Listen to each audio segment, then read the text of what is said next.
мен айтып кетет элем, ар бир ушундай факты болсо, ошонун баарын растап туруп, азыр болсо телефондор бар же жана диктофонго жазып алып, же мисалы видеого жазып алып, же акт кылып, анан кийин ошондой эле адвокаттарга кайрылса болот. Же бул эле жана координациону юридик жана реестрдеги адвокаттарга эле эмес, башка уюмдарга деле кайрылса болот да. Же жанантип борборлорго кайрылып, анан кийин консультациялык жардам алса болот да. Анан мен ойлойм, ошентип кайрылгандар болсо, анан кийин жок дегенде бир кандай бир маалымат алат, кайсы берене боюнча анан кандай мындай жоопко тартуу механизмдери бар. Толуктап кетсем деген оюм бар. Ошол байке айтып жатат, эмне үчүн кодекстерибиз иштебей жатат деп. Кодекстерибиз иштебей эле жатат. Эгерде ушул байкенин чындыгында укуктары, кызыкчылыктары бузулган болсо, анда ушул биздин борборго келип консультациялык жардам алсын, же ушул квалификациялуу юридикалык жардам алууга арызын жазууну ушул айтып кетер элем. Биздин борбор Юстиция министрлигинин 1-кабатында жайгашкан, Жаш гвардия бульвары 32 деген адрес боюнча. Байке келсин ошол жака, ушул консультация берели. Эгерде ушул укуктарым бузулду деген болсо, адвокат бөлүп берели. Ошол адвокаттын жардамы менен укуктарын коргойлу. Эми Айжан айым, сизге дагы бир суроо. Сиз айтып калдыңыз, ушу жардам берилет, адвокаттыкта жардам берилет депчи. Анан ошо сиздерге кайрылып аткан жарандардан кандайдыр бир талаптар күтүлөбү? Сиздерде барбы? Момундай талапка жооп бериш керек деген. Ошо жана мамлекет кепилдеген юридикалык жардам жөнүндө мыйзам негизинде өзүнүн критерийлери бар да. Мисалы 8-чи беренесин карасак, квалификациялуу юридикалык жардамды алууга укуктуу кайсы адамдар? Бул болсо эң аз эмгек акысы 60 эсе өлчөмүнөн ашпаган доогерлерге, анан жооптууларга, шектүүлөргө, айыпталуучуларга, соттолуучуларга жана башка адамдарга да. Анан бул болсо бир 8750 сомдон көп болбош керек жана акчанын өлчөмүчү. Андан бул экинчи эмесинде жазылып турат да, буну ушул беренесинин бөлүгүндө көрсөтүндө жылдык кирешесин эске албастан квалификациялуу юридикалык жардам төмөнкүлөргө берилет. Булар мисалы адамдар кармалганда жана түндө же күндүз жана антип следственный органдар кармалып калат го. Анан кийин мындан башка биринчи же экинчи группадагы майыптуулугу бар адамдарга жана психикалык оорудан жабыркаган адамдарга жана жашы жете элек өспүрүмдөргө, жалгыз бой аялдарга ушундай эле өзүнүн критерийлери бар да. Андан башка дагы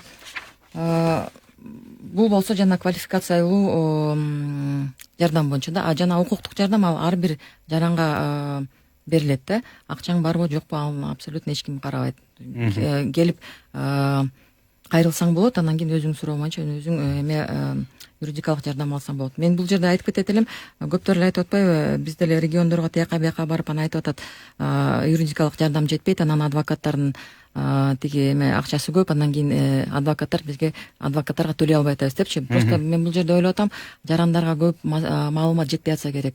Анан ошон үчүн биз болсо ар бир жыл сайын мондай акцияларды өткөзүп атабыз да. Мисалы 26 июнда республика боюнча биз бүт региондордо, Бишкекте дагы мондай акция өткөрдүк да. Ошол күнү ар бир жаран келип юридикалык жардам алса болот эле да. Мисалы базарларда, мында чоң элдер көп келген жерлерге биздин юридикалык клиникага ар бир жана адвокаттар, мондай координаторлор бүт бардыгы келип, анан юридикалык жардам көрсөтүшкөн да. Эртең менен саат 10дон баштап 8ге чейин. Анан ошол жактан дагы монтип жанагындай координаторлор жөнүндө, борборлор жөнүндө, анан кийин жана биздеги координациялык кеңештин мүчөлөрү жөнүндө кимиси кандай юридикалык жардам берет, анан каякта турат, анан каяка кайрылса болот, ошонун баарын биз маалыматтаганбыз да. Кошумчалык кетесиз? Толуктоо иретинде ошол мамлекет кепилдеген юридикалык жардамды кайсыл адамдар ала алат деген суроого. Ушул мыйзамдын негизинде квалификациялуу юридикалык жардам Кыргыз Республикасынын бардык жарандарына берилет. чет өлкөлүк жарандарга берилет, жарандыгы жок адамдарга берилет, жана качкындарга берилет. А бирок эме квалификациялуу юридикалык жардамыбыз боюнча бүт жарандарга ушул бекер адвокаттар бериле бербейт. Себеби мыйзамдын талабы боюнча жогоруда Айжан эже айтып кетти. Сөзсүз түрдө ошол квалификациялуу юридикалык жардам алуучу адамдын жылдык кирешеси республикалык бюджет жөнүндө мыйзамда белгиленген эң аз эмгек акынын 60 эсесинен көп болбош керек. Эми могул угуучуларга түшүнүктүү болуу үчүн могул 2019 жылдын 1-январынан эң аз эмгек акынын өлчөмү 1750 сомду түзөт. 60 эседен көп болбогон өлчөмү жылына 105 миңден көп болбош керек. Ал адамдын кирешеси айына 8750 сомдон көп болбош керек. Биз ошол биринчи учурда ошол критерийди карайбыз. Ошол айына кирешеси 8750 сомдон көп болбосо, ошол мамлекеттин эсебинен бекер адвокат бөлүп берүүгө милдеттүүбүз. Айжан эже ошол жогоруда дагы айтып кеткендей, жылдык кирешесин эске албастан кайсыл категориядагы жарандарга ушул квалификациялуу юридикалык жардам көрсөтүүгө болот. Мындайча айтканда бекер адвокатты берүүгө болот. Ошол эле кармоо учурунда эгерде адамды кармашкан болсо, мисалы бир кылмышка шектелип кармоо учурунда анын жылдык кирешесин эске албайбыз. Ушул Айжан эже айтып кеткендей, эгерде адам өзгөчө оор кылмыш жасады деп шектелип жатса же айыпталып жатса, жана биринчи, экинчи топтогу майыптуулугу бар адамдарга жылдык кирешесин эске албастан адвокат бөлүп беребиз. Милдеттүүбүз бөлүп бергенге. Сөзсүз түрдө бөлүнөт. Ооба, жылдык кирешесин эске албайбыз. Бул баягы орустар айткандай исключительный случай деп айтып коет. Ошол эме жылдык кирешеси эске алынбайт. Жана жашы эрезеге жетпеген баланы же балдарды тарбиялап жаткан жалгыз бой энелерге да жылдык кирешесин эске албастан ушул бекер адвокат бөлүп берүүгө милдеттүүбүз. Ошондой эле жашы жетпегендердин өздөрүнө адвокат берүүгө милдеттүүбүз. Же ошол жашы жетпегендердин кызыкчылыктарын, укуктарын коргоо үчүн алардын ата-энелерине, камкорлоруна же ушул асырап алгандарга бөлүп берүүгө милдеттүү болобуз. Жана ушул мамлекеттик жатак үйлөрдө жашаган кары картаңдарга дагы ушул бекер адвокат берүү боюнча мыйзамдын талаптары ушундай болуп көрсөтүлгөн. Жакшы, эми жардам баягы юридикалык квалификациялык жардам берилет деп айтпадыңызбы? Анан ошол эле учурда ошо юристтердин өзүнүн мындай сапатына же болбосо ошо квалификациясына да көңүл бурулабы? Алар канчалык деңгээлде мындай компетенттүү да? Сөзсүз түрдө ушул биздин борбордун бирден бир максаты жана ушул бирден бир багыттагы иш алып баруусу көрсөтүлүп жаткан квалификациялуу юридикалык жардамдын деңгээлин жогорулатуу болуп каралган. Ошол багытта бир топ иштерди жүргүзгөнбүз. Мисалы 2018 жыл бизге өтө ушул ийгиликтүү жакшы жылдардын бири болду. Себеби ушул мамлекет кепилдеген юридикалык жардам жөнүндө мыйзамды ишмердүүлүгүн ишке ашыруу максатында өкмөт тарабынан 2 токтом кабыл алынган. Алардын бири ушул адвокаттардын эмгек акысынын тарифтерин көтөрүү боюнча көтөрүүгө байланыштуу болгон токтом кабыл алынды. Мындайча айтканда,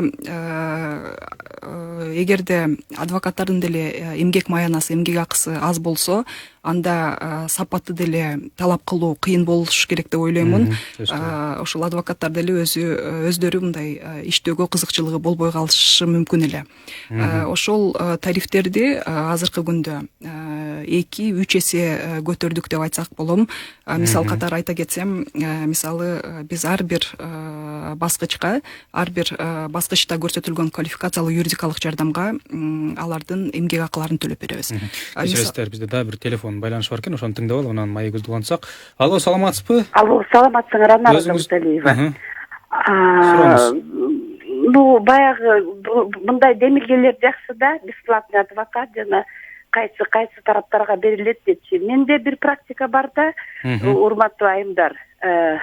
Мен асыл бирөөлөрдү, коргоп, как укук коргоочу, Алиев Магар деп жазып алсаңар, Алиев Магар, он инвалид первой группы, жумуштан ушу частный иштеп, анан ушу көзү көрбөй калды, инвалид. Анан мен жөн эле жардам берип, анан биз ак үйгө администрация президент эметке бизге айтты да, ошо адвокат алгыла Минюстан. Минюс действительно бир бала адвокатты берди, мен телефон калтырып коем, азыр ошо Марина, ошонун аялына звонить этсем, жана Алиевдин ошо фамилиясын берем да, ал бала бир жолу келип эле мындай орой мамиле кылып, экинчи сотко келген жок. Ал мынтип айтыптыр да Маринага, ошо аялына, жана Алиевдин. Силерде ошо, мен жүрөм депчи, Дауталиева ары жүрөт. Анда бизде ошо эреже бар. Биз анда барбайбыз депчи. И келген жок, эметкен жок. Биз ошо кичине мындай эметтик да, были трудности, я же юридические вопросы не знаю. Поэтому, мне кажется, вот то, что вы начинаете, это все, неправда. Это вот сейчас так красиво говорите, проект исполняете, индикаторы донорам пишете. На самом деле не так. Адвокат мына бир эле жолу келди, даже эчтеке окубай эметпейт, Маринадан с процессте кагаздарды сурап, анан даже судья замечание кылды, эмне үчүн до этого не изучили, эмне билбейсиңер депчи. Поэтому это адвокат деген бул бесплатный адвокат бул жөн эле сөз. Мына мен өзүм ошо башында өткөрдүм. Рахмат, сиздин сурооңуз түшүнүктүү болду окшойт. Ушул эле суроонун уландысыңыз болот. Ушул эжеге айтарым, эгерде чындыгында биздин мамлекеттик квалификациялуу юридикалык жардам көрсөтүүчү мамлекеттик реестрде турган адвокатыбыз жардам көрсөтпөй койгон болсо, ошол жардам алуучу келип бизге арыз жазсын, сөзсүз түрдө. Биз адвокаттарга мыйзам чегинде тийиштүү чараларды көрүүгө мыйзам жол берет. Биринчи учурда эгерде ал ошол ишмердүүлүгүнө байланыштуу талаптарды аткарбай койгон болсо, анда Кыргыз Республикасынын адвокатурасынын ошол тийиштүү комиссиясына жөнөтөбүз. Ошол суроолорду ал жакта ушул маселелерди изилдеп чыгып, чындыгында ал жардам көрсөттү, көрсөтпөдү, канчалык деңгээлде көрсөттү.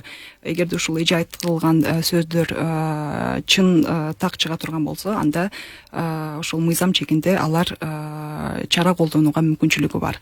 Биз өз тарабыбыздан ошол адвокат менен келишимди үзүүгө мыйзам жол берет.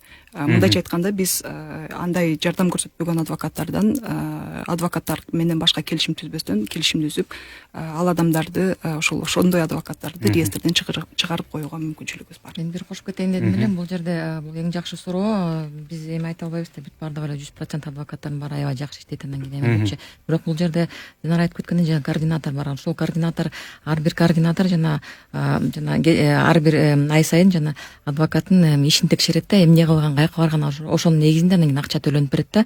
Анан бул жерде дагы айтып кетип атпайбы, бул баары проект, анан тигинде эмне, бул бүт бардыгы мамлекеттин акчасы да. Анан кийин мамлекет бөлүп берет, бул проекттин акчасы эмес. Анан бул жерде биз айтып кетпедикпи, жана координациялык кеңеш депчи, бул жерде өкмөттүк эмес уюмдар өздөрү, бизде эле мисалы юридикалык клиника, бизге деле эч ким акча бөлүп бербейт. Ар бир жанагы ал жакта иштеген жана студент, юрист же бизде жанагы адвокаттар, алар болсо өздөрү өзүнүн направлениясы боюнча юридикалык жардам берет да. Анан бул жерде көптөр ушинтип айтышат, анан кийин телефон байланыш бар экен, ошону тыңдап абдан популярдуу болду го.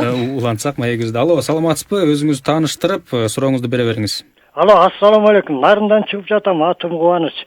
Абдан жакшы маселеде бул эми адвокатура деген бул любой жаранга керек болуп калышы мүмкүн да. Өмүрүн төрөлгөндөн баштап өмүрүнүн аягына чейин все равно стыкование болот да. Мындай да бул жакшы экен, айлыгын көтөрүш керек. Бирок эми коррупция деген мамлекет бар да, аны адвокатка берген киши да күнөөлүү, алган адвокат өзү да күнөөлүү да. Буну жоюш өтө кыйын да. Бир маселе да мындай да, адвокатка барсаң, акчасы жок барсаң, ал макул болот. Макул болот, ишти карап бергенге, жардам бергенге. Бирок акылын толук жумшабайт. Акылын толук жумшабаган адвокатты биз кантип билебиз? Айта албайбыз да сен жаман иштедиң депчи. Вот ошол менен эле кутулуп кетет. Рахмат. Ошол жагы кандай болот? Рахмат сурооңузга.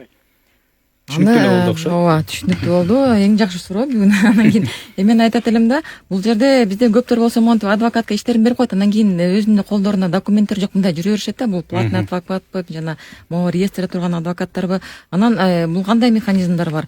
Ушул адвокатка кайрылгандан кийин постоянно монтип карап туруш керек. Эмне иш жүрүп атат, сурап туруш керек, эмне кылып атасыңар депчи. Анан bundan башка дагы мындай юридикалык талап кылып туруш керек турбайбы? Талап кылып туруш керек, өзүң дагы интересоваться этип туруш керек да. Башка адвокаттар дагы аяка дагы барып, мисалы юридикалыкка жардам алып туруп, анан кийин сурап берсем, бул жана документтерди алып эле карап берчи да, карап берчи, анан кийин туурабы, туура эмеспи депчи. Ошол эле учурда баягы орой мамиле деп калбадыбы буга чейинки угарманыбыз? Анан кийин ошондой мамиле болуп калса кандай болот? Башка адвокатка багытталабы ал кайрылуучу?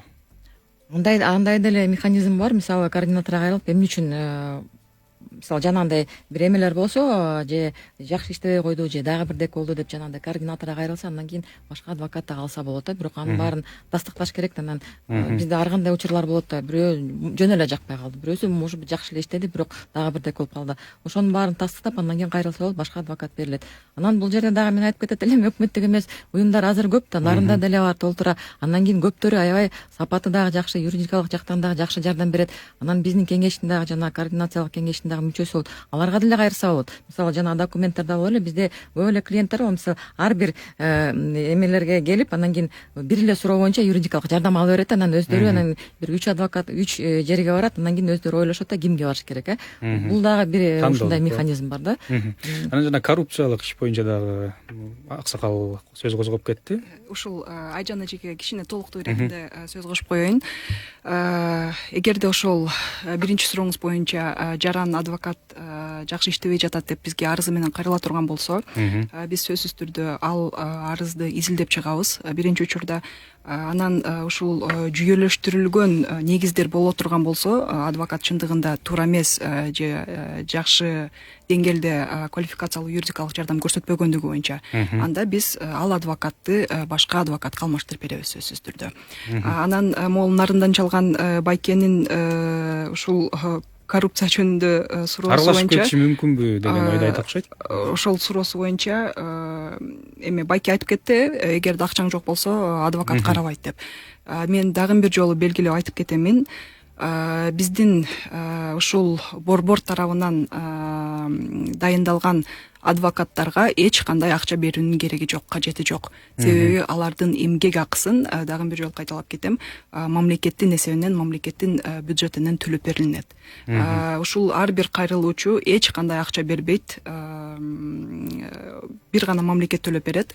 Ошол эмгек акысын төлөп берүүнүн алдында деле сөзсүз түрдө биз ошол адвокаттын көрсөтүлгөн жардам боюнча отчетторун тыгыз текшерип текшеребиз биринчи учурда. Анан ошол адвокаттын демек көзөмөл жүргүзүлүп турат. Сөзсүз түрдө. Бизде телефон байланыш бар экен, ошону тыңдап алалы. Алло, саламатсызбы? Өзүңүздү тааныштырып, сурооңузду бере бериңиз. Бишкектен чалып атабыз. Атым Тунук. Саламатсыздар, айымдарга суроом. Биздин өлкөдө ушундай көп да, жалган жаламен отургандар көп аябай.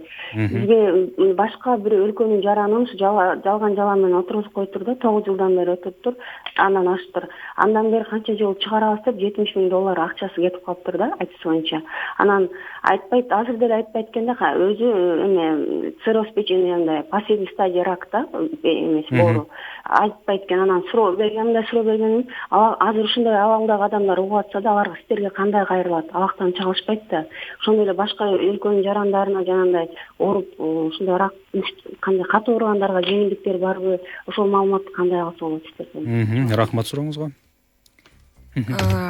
Ушул эженин суроосу боюнча биринчиден ал адам чет өлкөлүк жаран деп жатат. Мен могул жогоруда айтып кеттим, биз кайсыл жарандарга квалификациялуу юридикалык жардам көрсөтүүгө мыйзам жол берет деп. Тилекке каршы чет өлкөлүк жарандарга ушул мамлекеттик адвокаттарды бөлүп берүүгө мүмкүнчүлүгүбүз жок. Бирок могул баягы жылдык кирешесин эске албаганда кармоо учурунда гана чет өлкөлүк жарандарга адвокат бөлүп беришибиз мүмкүн. Жана өзгөчө оор кылмыш жасаган чет өлкөлүк жарандарга гана шектелип жаткан жана айыпталып жаткан чет өлкөлүк жарандарга адвокат бөлүп беришибиз мүмкүн. Башка учурда ушул чет өлкөлүк жарандарга азыркы учурда мыйзам жол бербейт квалификациялуу юридикалык жардам көрсөтүү боюнча. Себеби ушул биринчи учурда айтып кеткен элем, ушул жогоруда айтып кеттим, алардын жылдык кирешесин эске алабыз деп. Биз чет өлкөлүк жарандардын жылдык кирешесин маалыматын алууга мүмкүнчүлүгүбүз жок азыркы учурда. Абактан кайрылуу боюнча айтып калышты. Абактан кайрылуулар боюнча эгерде ушул абакта жаткан соттолгон адамдар ушул мамлекеттин эсебинен адвокат алууга каалоосу болсо, анда ошол абактын администрациясы аркылуу биздин белгиленген формада арыздарын толтуруп, ошол администрация аркылуу жөнөтүүгө мүмкүнчүлүктөрү бар. Ошол арыз келип түшкөндөн тарта эле координаторлорубуз сөзсүз түрдө адвокат дайындап берет. Биздин адвокаттар ошол абактарга барып, ошол соттолгон адамдар менен баарлашып, анын мындайча айтканда позициясын билип келүүгө мүмкүнчүлүктөр түзүлгөн азыркы күндө. Демек, жардам берүүгө мүмкүнчүлүк бар. Сөзсүз түрдө мүмкүнчүлүк бар. Айжан айым, сизге кайрылып өтөйүн. Алдыда угарман айтып өттү, баягы оор илдетке кабылган жаранга мындай жардам керек болсо, сиздер тараптан кандайдыр бир жеңилдиктер каралганбы, кандай жардамдар берилет деп сурап калдык. Бул жерде айтып кетет элем да, жанагы көп эле өкмөттүк эмес уюмдар ал жакта мындай ар бир өзүнүн направлениесин көптөр эле юридикалык жардам берет. Мисалы сотторго катыш берет, жана антип следствияга катыш берет. Анан кийин мисалы бирөөлөр болсо жана жарандык маселелер боюнча иштесе, башкалар башка маселелер боюнча алар ошондой жардам беришет. Анан кийин мен дагы бир жерде айтып кетет элем, жанагы суроогочу азыр айтып атпайбы, жана коррупция болот, анан адвокаттарды кантип жоопко тартыш керекчи. Азыр болсо монтип акчасы көбөйгөндөн кийин, 2 эсе 3 эсе көбөйгөндөн кийин мындай конкуренция болуп калды да. Анан кийин көптөр эле адвокаттар өздөрү жана тренингтерди өтүп, анан өзүнүн сапатын, квалификациясын жогорулатып атат. Анткени өздөрү кызыктар ооба, бүгүн сен болбосоң, бүгүн сен жаман иштесең, эртең сени чакырбайт.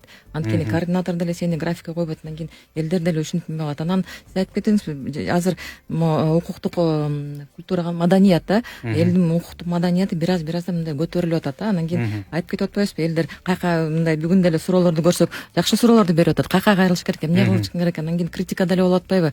Анан мен айтып кетет элем, бул жерде монтип бизде көптөр эле бизге кайрылганда монтишет да, ушинтип айтып кетип эле анан кийин кайрылышпай коет, же документтерди чогултушпайт, же мындай кылышпайт да. Анан ар бир монтип бир обвинение же эмени монтип кайрылып, анан кийин далилдеп, анан кийин кайрылыш керек адвокатурага, министерство юстицияга, анан кийин болсо сотко деле кайрылса болот. Анан кийин ушундай кайрылуулар болгондон кийин, мисалы эң жакшы механизм мен ойлойм бул адвокатура, анан кийин сотко кайрылып, жанагындай материальный же моральный ущерб деген бар да, ошону да өндүрсө болот да. Анан ошондой практикада ошондой иштер болсо, адвокаттар андай жасабай калат, бири-бирин карап элечи. Анан бул дагы бир жакшы механизмдер да. Ошон үчүн мен радио угуучуларга айтып кетет элем, монтип юридикалык жардамга кайрылганда силер монтип жөн эле оозеке эле айта бербей, бүт баардыгын далилдеш керек. Анан кийин же акт жазып аласыңарбы, же бирдеке аласыңарбы, же азыр диктофондор менен телефондо айтып атам, видеого тарта алса болот. Азыр бүт баардыгы кандайдыр бир деңгээлде далил керек турбайбы? Далил керек. Анан ошонун баарын жасап анан кайрылсаңар, эме негиз болсо чара көрүшөт, адвокатура деле чара көрөт, координаторлор деле экинчи эмеге жанагындай графикке койбой коюшат. Анткени биякта конкуренция болуп атат, андан кийин сотко деле кайрылса болот. Жанагындай негиздер бар болсо, андан кийин жана акчасынын баарын, мисалы материалдык ущерб деп коет, канча нерв канча акча кетирди, канча жана жолуна тияка ошонун баарын жана чыгымдардын баарын эсептеп ошону өндүрсө болот да. Жана моралдык жактан мисалы сен 1 ай же 2 ай монтип жүрүп, андан кийин же эме кылдың, сарсанаа болдуң, ошонун баарын санап туруп өндүрсө болот. Андан кийин башка адвокаттарга деле бул эң жакшы пример болот эле да, андайлар азыраак болот. Мен бирок айтып кетет элем, мындай аз эле элдер кайрылып атышат адвокатурага деле, мисалы юридикалык жардам жакшы деңгээлде кылынбаган да, алар кайрылып атышат. Андан кийин ошо адвокатуранын дисциплинардык комиссиясы бар, алар деле чара көрүшөт да. Эми толуктуу иретинде дагы кичине кошумчалап кетейин.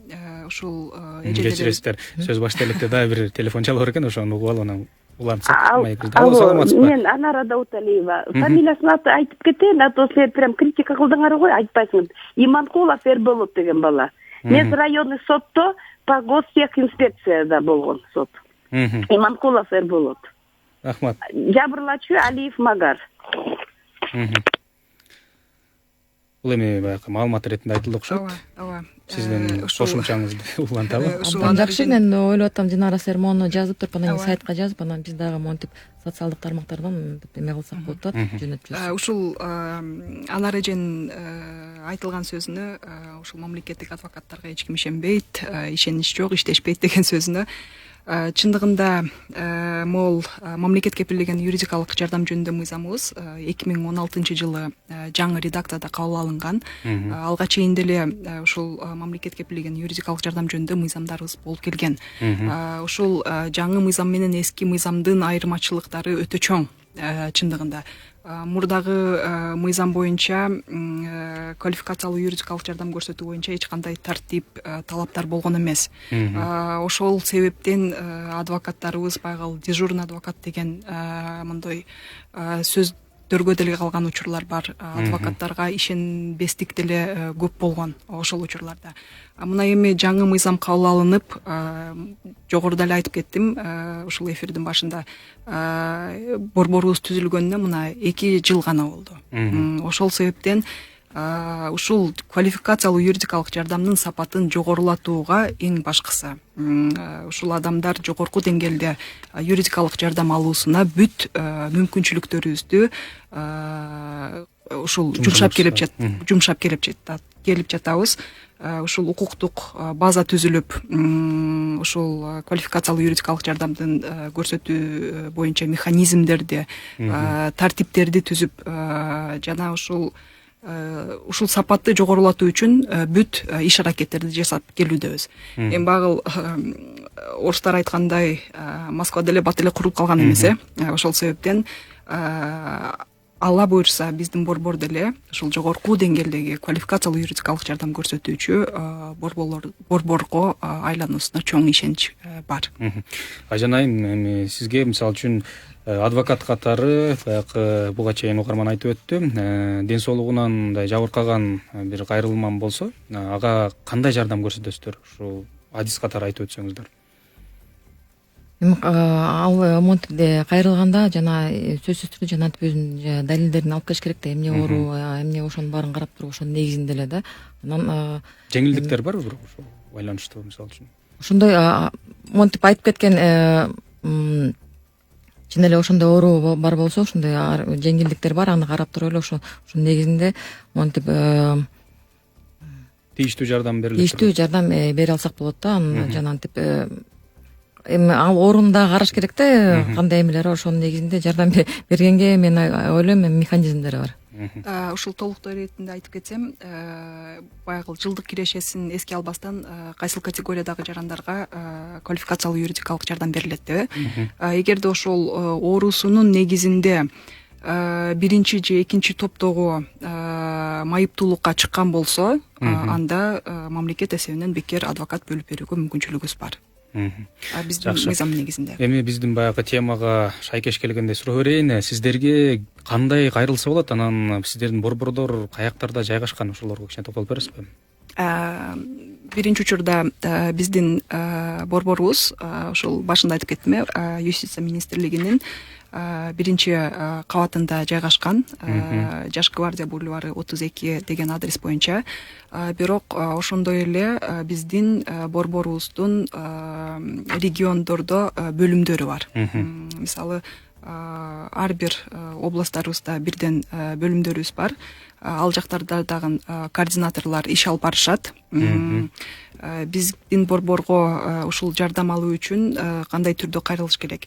Квалификациялуу юридикалык жардам алуу үчүн сөзсүз түрдө биздин борбордун координаторлоруна кайрылыш керек. Өзүбүздүн белгиленген формадагы арызды толтуруп, өздөрүнүн ушул инсандыгын аныктаган документинин көчүрмөсүн бериш керек. Ошол арызды толтуруп, документтердин көчүрмөлөрүн берип, арызды алгандан кийин координаторлорубуз ушул нөөмөт графигине ылайык адвокаттарды дайындап берет. Мындайча айтканда, ар бир айда бизде адвокаттардын иш жүргүзүүсүнө нөөмөт графиги түзүлөт.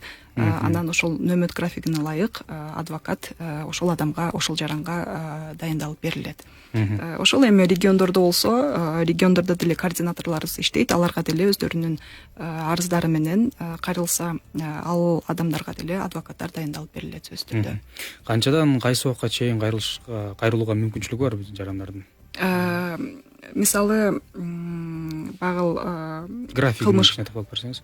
Кылмыш иштери боюнча кармоо учуру деп айтабыз, ал учурда координатордун макулдугу жок эле ушул укук коргоо органдары өздөрү графикке ылайык адвокаттарды чакырып, ошол кармалган адамдарды адвокат менен камсыз кылып беришет. Башка учурларда ушул укук коргоо органдары, сот органдары координаторго ошол адамдын эмесин алып, арызын алып, кат менен жөнөтүш керек бизге. Биз катты алгандан тарта адвокаттарды дайындап беребиз. Берилет кошумчалап кетет элем да, бул жерде көптөр эле жанагынтип центрлер каякта билбесе, ар бир мамлекеттик облус администрацияга барса болот. Ал жакта специалисттердин бүт бардыгы билет да. Мисалы, анткени бизде өкмөттүн токтому бар да, жана мамлекет кепилдеген юридикалык жардам системасынын субъекттеринин өз ара аракеттешүү тартиби бар да. Анан ошол жерде бүт жана мамлекеттик органдар, мисалы, жергиликтүү органдар, жанагындай облус администрация, алар билет да. Кайсыл жерде жанагындай координаторлор отурат, кайсыл жерде жана центрлер бар, анан кайсы жарандар, кайсы категориялар кайрылса болот да. Аларга деле кайрылса, алар болсо ушундай маалыматты берет, анан кийин ошолор аркылуу кайрылса дагы болот. Эми ушу 2 жылдын тегереги болуп калыптыр сиздин борбор иштеп жатканга. Анан кийин ушул убакыттын аралыгында канча жаранга жардам бере алдыңыздар?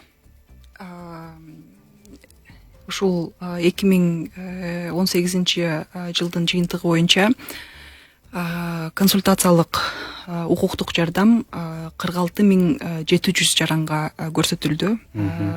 Ал санды биз өзүбүздүн отчетубузда көрсөткөнбүз. Жана квалификациялуу юридикалык жардам болсо, ушул 5700 жаранга көрсөтүлдү. Амол 2019 жылдын жарым жылдыгын ала турган болсок, квалификациялуу юридикалык жардамга кайрылган адамдардын саны жогорулады. 9000ге жетип калды ошол квалификациялуу юридикалык жардам алгандардын саны. Амол консультациялык укуктук алган жарандардын саны 17.000 тегерегине жетип калды жарым жылдын ичинде азыркы учурда. Эми калктын ушу юридикалык сабаттуулугуна кандай баа берет элеңиздер? Бизде концепция бар да. 2016 жылдан баштап 2020 жылга чейин калктын укуктук сабатын көтөрүүгөчү. Анан ал жакта ар кандай мералар жарылып турат да. Мен бирок айтып кетет элем, азыр бир аз мындай ситуация жакшы болуп баратат, анткени жарандар, элдер билип атат да каяка кайрылыш керек, эмне кылыш керек. Анан бирок бул жакта көп иштерди дагы жүргүзүш керек. Буну болсо мисалы мектептен жана садиктен башташ керек, мектептен башташ керек. Антон бизде бүт бардыгы эле өзүбүздүн укугубузду билебиз, бирок милдеттерибизди билбейбиз. Анан бул жакта дагы жана суроолор болбодубу? Анын дагы бүт бардыгын кылса болот, бирок бүт баарын далилдеп жакшынакай кылып анан кийин кайрылса болот. Анан ошондой негиздер болсо дагы чара көрсөтүлсө да болот да. Анан мен дагы айтып кетет элем, мисалы радиодо деле монтип министерство юстициянын сайтына деле биздин сайттарга деле кирсеңер, анан жана социалдык тармактарда деле көп мондай кыргызча, орусча маалыматтар бар да, мондай укуктук маалыматтар да, кайка кылыш керек, эмне кылыш керек. Мисалы мен болсо көбүрөөк жана үй бүлө маселелери боюнча иштейм. Кандай кылыш керек, мисалы мүлктү кантип бөлүш керек, алиментти кантип өндүрүш керек, ошондой эле көп маалыматтар бар. Аны жөн эле монтип издеп карап турса, анан кийин ошондой маалыматтарды ала алса болот да. Анан мындан башка дагы ар бир мен билем, көп эле азыр болсо ар бир мамлекеттик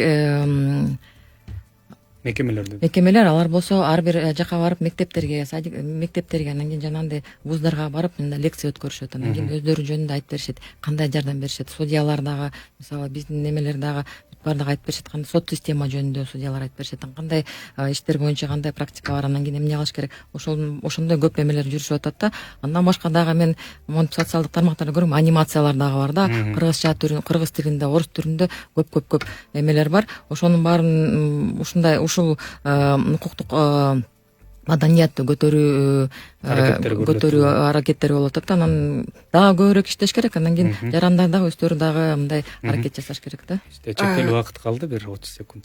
Толук иретинде айтып кетсем, ушул биздин борбордун дагы бир максаты, бир багыттагы максаты ушул жарандардын укуктук маданиятын жана укуктук аң сезимин өнүктүрүү болуп эсептелинет. Ошол багытта биз акцияларды өткөрүп жатабыз, декадаларды өткөрүү. Демек, маалымдоо иретинде иштер алабыз.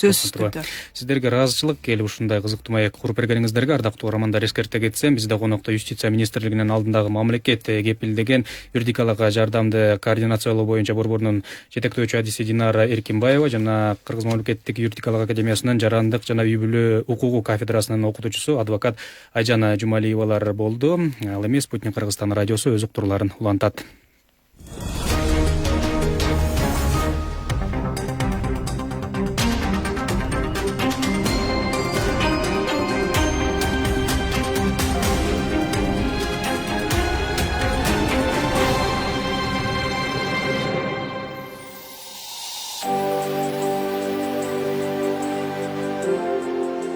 Заман талабына ылайык ар кимибиз ар тармакта билим алып, бир кесиптин ээси болгонго аракет кылабыз.